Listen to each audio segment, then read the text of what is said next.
My friends laughed because I didn't order food. Until the bill came, and they demanded that I split it. My friends chuckled when I didn't order any food. But when the check showed up, they suddenly expected me to chip in evenly. Name's Rachel, I'm 24, and I work as an admin assistant for a digital marketing firm. I rent a tiny apartment by myself, and to be honest, money's always tight. Still, I had this work friend group, Brittany, Monica, and Lindsay, who always invited me out, and that meant a lot to me.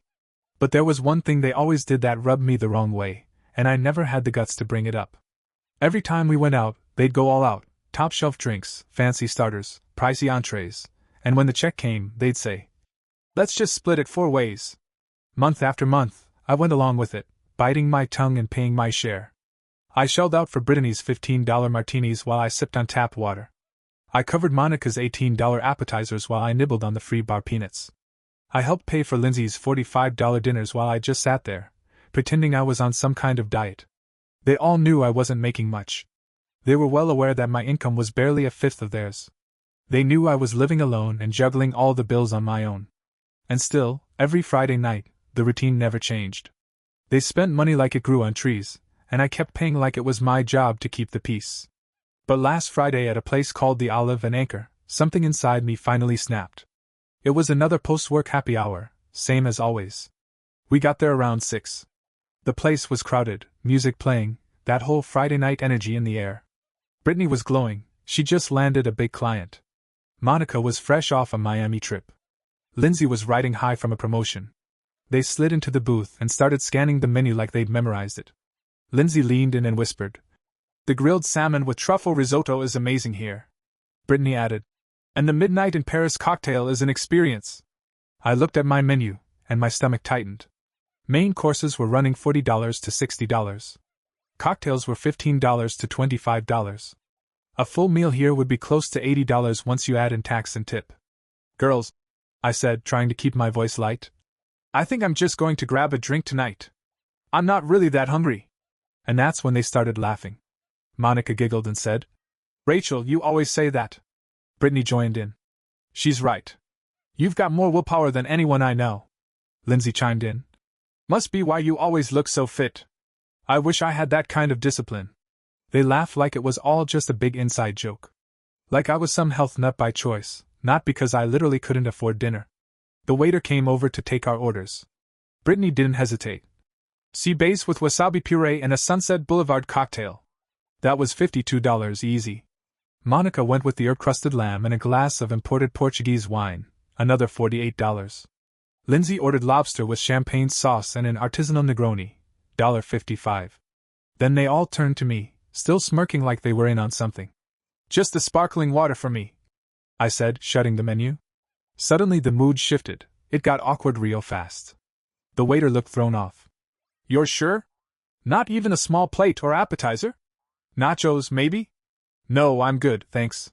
And that's when the real jabs started flying. "Rachel's taking this diet thing seriously," Brittany said, pretending to be concerned.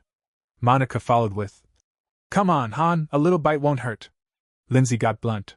"Or, is this about money? 'Cause if it is, we can." "No." I cut her off quickly, cheeks burning. "It's not that. I'm just not hungry." They exchanged these glances I didn't understand at the time. Now I know those looks meant they were plotting something. The whole dinner, they made a point of raving about how great the food was. "Rachel, you're really missing out. This sea bass is incredible. This lamb? Cooked to perfection.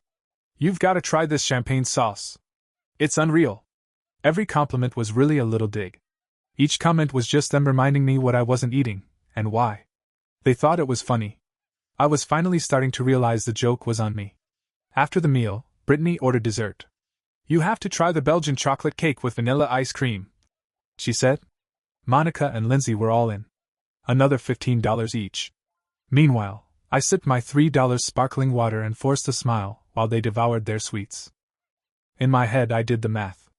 Each of them had spent over $70. Me? $3. Then the bill came. Brittany snatched it, glanced it over, and said cheerfully, $218 total. Split 4 ways, that's $54, $50 each.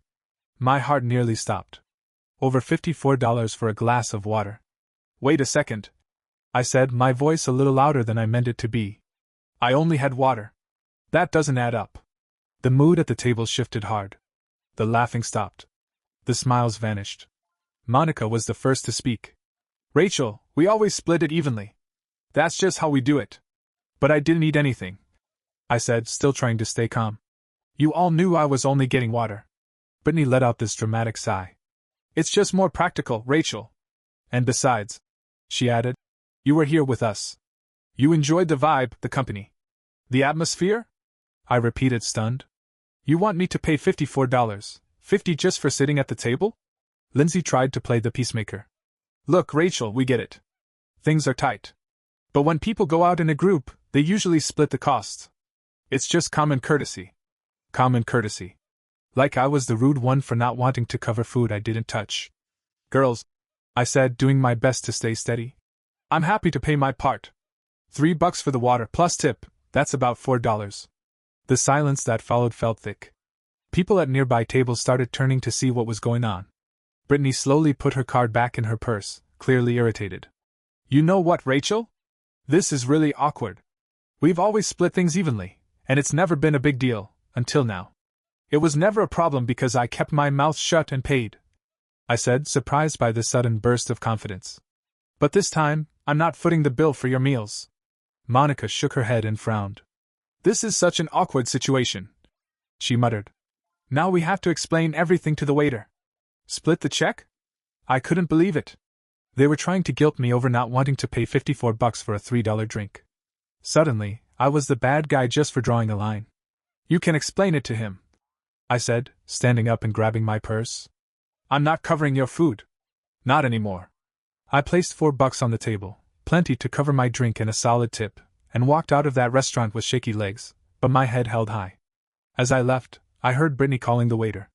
Excuse me, we're going to need to split the bill now. I got home and collapsed onto the couch, still stunned by what had just happened. For months, I'd been the fool who paid without questioning a thing. They poked fun at my discipline, all while knowing the real reason I didn't eat. They knew I was broke, and they thought it was hilarious. They knew it hurt to pick up their slack, and they didn't care one bit.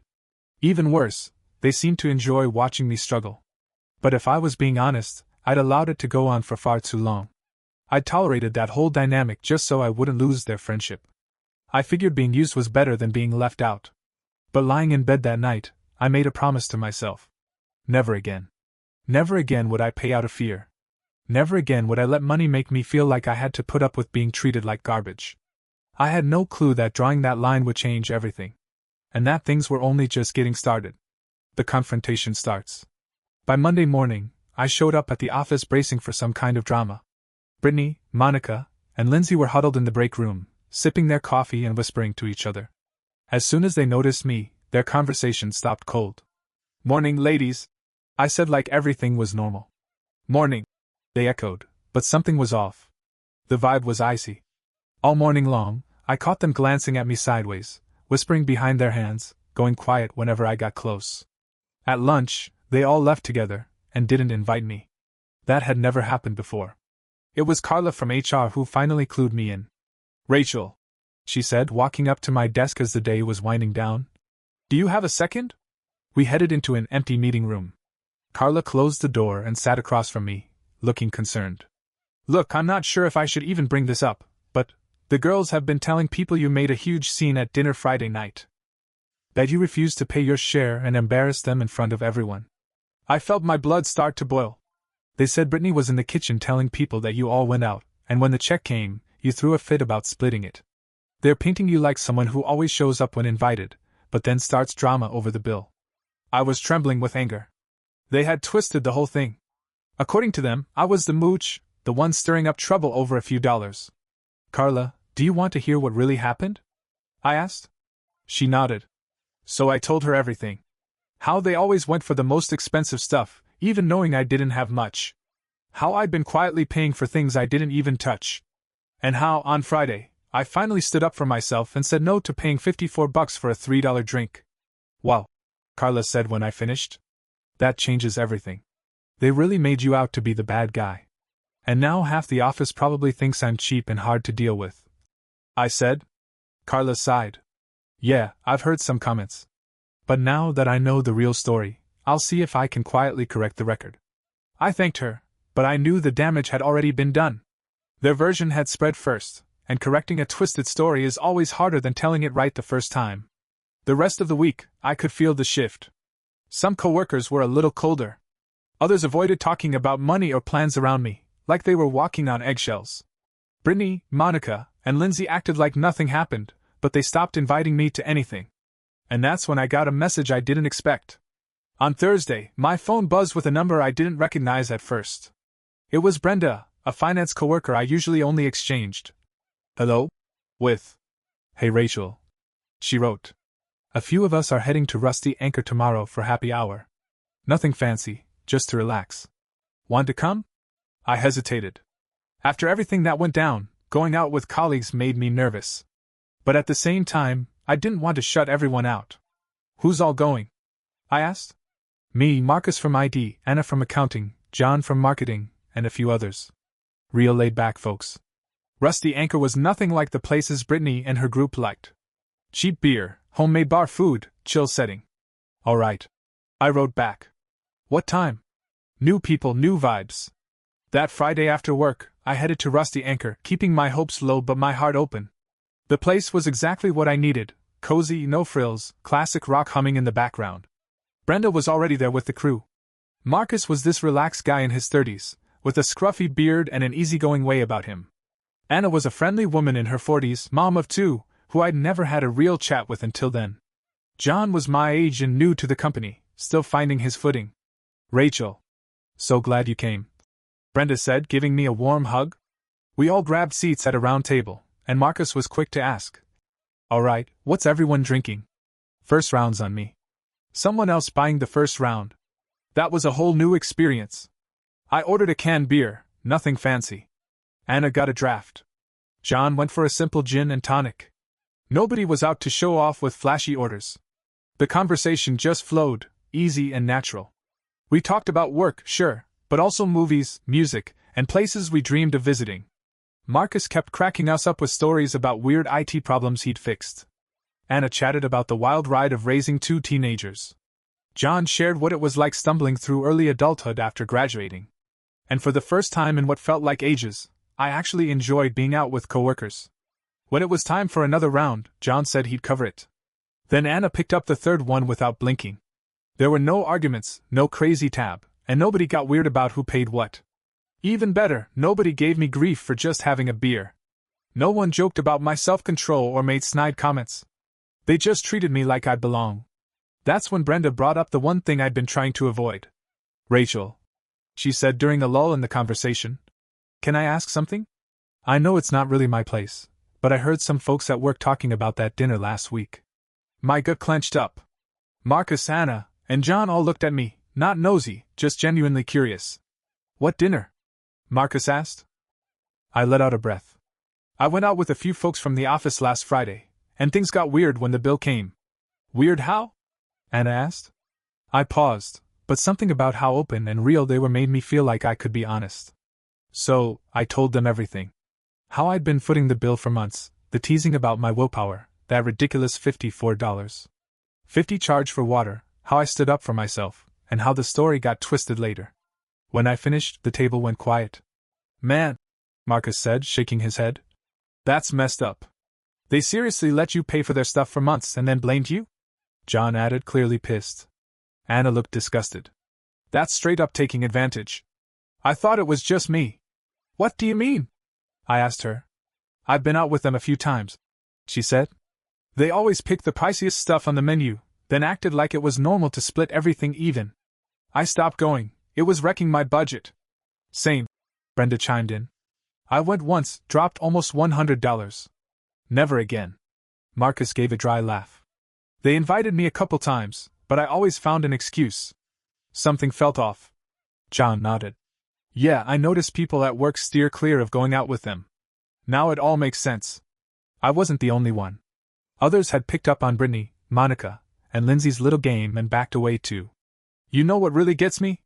Anna said. They make way more than most of us but still expect others to bankroll their fancy meals. Exactly, Marcus said. If they want to eat like royalty, they should pay for it themselves, not squeeze it out of coworkers. You did the right thing, Rachel, Brenda said with confidence. You had every right to draw that line. And just like that, I felt heard. For the first time since that Friday, I didn't feel like I'd overreacted. What I did was fair. I had stood my ground. We ended up staying way later than we planned, just talking and laughing. When we finally wrapped up, the check came out to under $40, for 5 people. We split it evenly, $8 each. Still had enough left over to tip another $8. An entire night of good food and real laughs, for $8. The war wasn't over. Over the next week, we all got closer.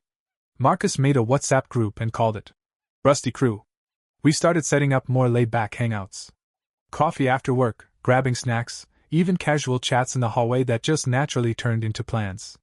It felt amazing having friends where money didn't complicate things. When we went out, everyone just ordered what they could afford. If someone was tight that month, the rest of us understood and made adjustments. If someone wanted to splurge, they just covered their own tab, simple as that. But Brittany, Monica, and Lindsay weren't done yet. On Wednesday, I got a message from Brittany on WhatsApp. Hey Rachel, we're doing a barbecue at my sister's place this Saturday. Totally casual. Everyone brings something. Wanna come? I stared at that message in disbelief. After going cold for a whole week, after spreading rumors behind my back, now they wanted me back in the group? Hi Brittany, who all's going? I asked, just to see where this was headed. Oh, the usual crew. Around 15 people. We thought you could bring the drinks. You've got great taste. Drinks. For 15 people. For an all-day Saturday barbecue. I did the math in my head, at least $200 in drinks, maybe even $300 if I wanted to cover all the bases. It was crystal clear what this was. They gave me the priciest responsibility of the party, probably chuckling to themselves about how I saved a few bucks at dinner. But this time, I knew how to handle it. Sure, I'd love to take care of the drinks, I replied, acting all cheerful. Brittany must have been caught off guard by my response. Took her a while to answer. That's awesome. Party starts at 2. I'll send the address. I spent the next few days getting ready. Checked out deals at a few different grocery stores. Found sodas marked way down, close to their expiration date, but still totally good. Snagged beer on clearance from a final batch. Picked up water in big jugs. It was way cheaper than the bottled stuff. Altogether, I spent just $52. Way less than they were expecting, and all name-brand stuff. Nothing they could complain about. Come Saturday, I packed my car with drinks like I was stocking a gas station. Brittany's sister's place was gorgeous. Modern design, big backyard, pool, full outdoor kitchen setup. Wow, Rachel! You went all out, Lindsay said as I hauled everything out. There was something weird in her voice. I couldn't quite pin it. Brittany came over in a summer dress that probably cost more than my rent. So efficient, she said. You brought a great variety. Monica joined in, helping me organize the table. Nice job sorting it all out like this, she said. Looks super professional. The barbecue itself was impressive. People brought fancy salads, sides that looked like they came from a cooking show, and desserts you'd expect at a bakery. My drinks looked kinda plain next to everything else, but hey, they did the job. Everyone was sipping, cracking up, soaking up the sun. I mingled a bit, chatted with folks I hadn't met before, snapped some pics, joined the games. On the surface, everything seemed fine and dandy. But sometime around 4 I headed out to grab my purse from the car. I'd left it there earlier. As I came back through the kitchen, I picked up on some voices coming from the laundry room. It was Brittany in there, whispering with 2 others. She actually showed up, after all that drama at the restaurant, and still had the nerve to bring the cheapest drinks she could get her hands on. My stomach dropped cold. I froze just outside the door, heart pounding like crazy. Then I heard Brittany's cousin, her voice soft, saying, "Don't you think you're being a little too harsh on her?" Monica chimed in right away. Harsh? She totally flipped out last Friday. She put us in such an awkward spot, Brittany said, her voice low and annoyed. And showing up today just proves she's not on our level. Did you see what brand she brought? Dirt cheap, Lindsay added.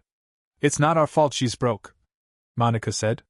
If she wants to join us, she needs to step up. Brittany's cousin sounded uneasy. But she earns way less than we do. So what? Monica snapped. People spend on what matters to them. If being part of things was a priority for her, she'd figure it out. Brittany added. Exactly. She went on. It's all about choices. We choose to invest in our social life, she chooses to stir up drama. Choices, I thought. Like I picked her and less. Like I chose to barely scrape by. The crazy thing is, she still had the guts to show up after everything. Lindsay said.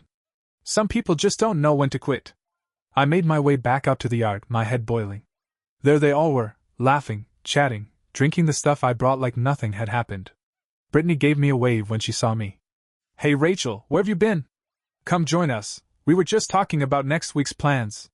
I forced a smile and walked over. The rest of the afternoon, I watched everything through a new lens. Every friendly joke, every casual comment, it all felt like it had a hidden meaning now. These drinks are great, Rachel, Monica said, lifting her beer with a grin. You always pick the good stuff. Was she being sincere or throwing shade about how I shop based on sales? As the barbecue wound down, I helped clean up, trying to act normal until I could slip away. Thanks so much for the help, Rachel, Lindsay said when I was heading out. You're a sweetheart. Driving home, I couldn't stop replaying what I'd overheard. Every word. Every snide little remark. Every excuse they made. They truly thought they were in the right. To them, I was the one making bad decisions and causing drama. I was the out-of-place girl who didn't know where she stood. But then came the perfect moment. Monday hit, and I walked into work feeling like a different person. No more nerves, no more trying to impress them or worrying what they thought. Now I knew exactly where I stood. Monica stopped by my desk with that smile I now saw for what it really was, fake as a plastic flower. Hey Rachel, Saturday was so much fun! Lindsay was just saying how helpful you were with everything. It was a nice time, Jess. Thanks again for including me, I said calmly. We're thinking of throwing a surprise birthday for Brittany in a couple of weeks. Want to help plan it? And just like that, the next game began. Of course. I'd love to. What are you thinking? I asked, playing along. Monica lit up with that grin I now knew meant trouble. We were thinking Azure, that fancy new spot downtown. 12 people. You could handle the cake and decorations. Azure. I'd heard of it. Posh place where entrees ran $80 to $120 a pop. And they expected me to shell out for decor and dessert? That's a solid $300 at least. Sounds amazing, I replied with a cheerful tone. When is it again? Saturday in 2 weeks. I know it's short notice, but we trust your taste. Good taste. Like this was about taste and not about what my wallet could handle. Let me check my schedule and get back to you later today, alright? As soon as Monica walked off, I started planning, but not what they expected. Not dropping cash I didn't have to keep up appearances. I had my own playbook. I'd actually been planning small gatherings for years, birthday parties, baby showers, you name it. Nothing fancy, but I knew how to make things shine without spending big. So I got to work. Took 2 full weeks planning it down to the last detail. Found affordable decorations for rent. Ordered a lovely, budget-friendly cake from a local bakery I knew. Altogether, it came to about $240, not cheap, but manageable with a credit card. And more importantly, I had a surprise of my own lined up. I caught Monica in the hallway one day. Hey, just wanted to say, I'm in. I'll handle the cake and decorations.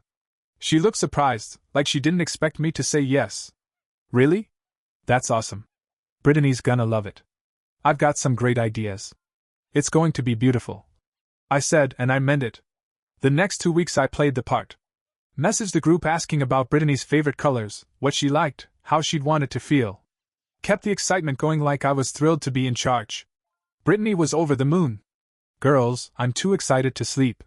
This is gonna be the best birthday ever. Lindsay chimed in too.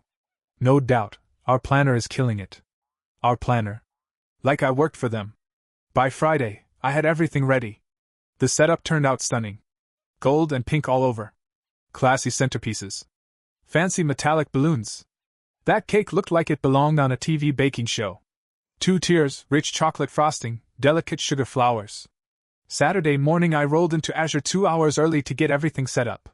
The place was even more breathtaking in person, crystal chandeliers, gorgeous wooden furniture, and a panoramic city view. The manager helped me get the table arranged just right. This is incredible, he said when we finished.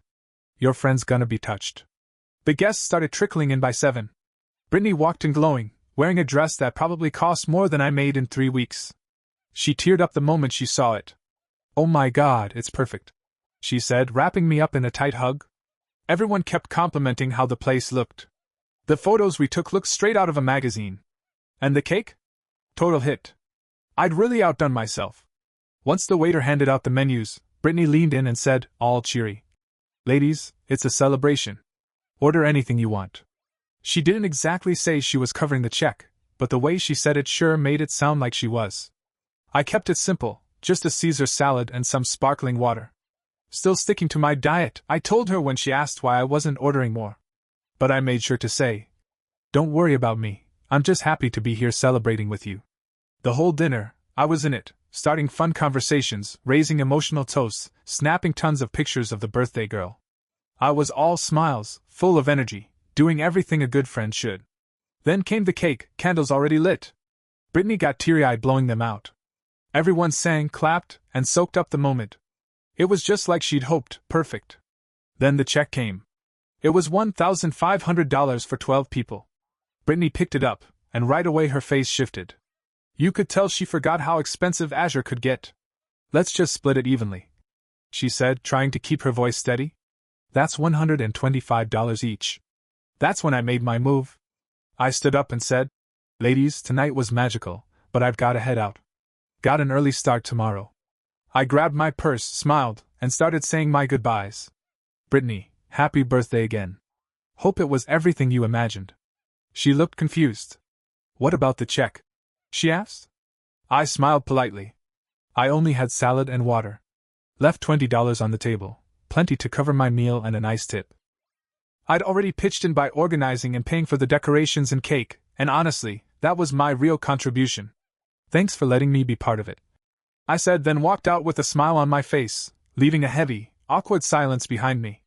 I knew exactly what had just happened. Their plan was to stick me with over $100 for a dinner I barely touched, even after I'd spent $240 making the party happen. But this time, I didn't fall for it. As soon as I got in the car, my phone lit up like fireworks. Brittany, Monica, Lindsay, everyone was calling me at once. I sent every call to voicemail. The messages started off light. "Rachel, where'd you go? Come back." Then they got a little more frantic. "You can't just leave, we all have to split the bill." And finally, they turned nasty. "How rude. You planned the party. You're supposed to stay till the end." I replied to just one of them. "Ladies, I paid for all the decorations and the cake. That was more than enough. I hope you enjoyed yourselves." Monica texted back right away. "That's not fair. You knew how this works." "I did," I said. "That's why I clearly explained what I was contributing from the start." Brittany's reply came next, and it was angry. "You embarrassed us in front of everyone. What kind of friend does that?" I answered, "The kind who's tired of being taken advantage of."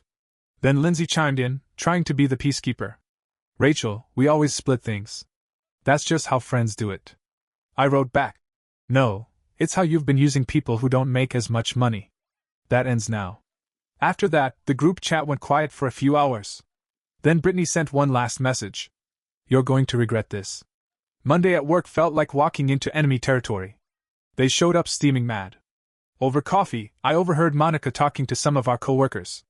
We were publicly humiliated on Saturday. We threw a birthday dinner, and when it came time to pay, someone bailed and left the rest of us with the whole thing. But this time, they didn't just twist the story. They turned it completely inside out. "That's awful," said Chloe. "Who does that?" "Exactly." Monica nodded. "We trusted her to organize it. She said she was in. And then, right at the end, she ditched us." I happened to be walking by with my coffee and stopped. "Wow," I said, stepping closer. "That's a wild story. Which party are you talking about?" Monica looked uncomfortable but kept going. "We had a get-together Saturday. Someone committed to it, and just left us hanging." "That's funny," I said calmly. "I also planned something on Saturday. I spent $240 out of pocket on decorations and cake, did it all myself, made it look beautiful. And I paid my bill, $1.20 for salad and water. What a coincidence." You could hear a pin drop. Chloe and a couple others glanced back and forth between me and Monica, unsure of who to believe. "Can you imagine?" I said with a little laugh. "I do all that, and then they expect me to shell out another $120 to cover their meals? That's just nuts, right?" Chloe nodded slowly. "Yeah, that wouldn't be fair. You already paid for everything else." Monica tried to backpedal. But when you're in a group, there's an unspoken agreement. An unspoken agreement? I said. Like if I host a party and foot the bill for decorations, that means I have to pay for everyone's steak and cocktails too? What kind of rule is that? You could tell the others were siding with me now. Monica realized it too, and she walked off, clearly frustrated. But I knew this wasn't over.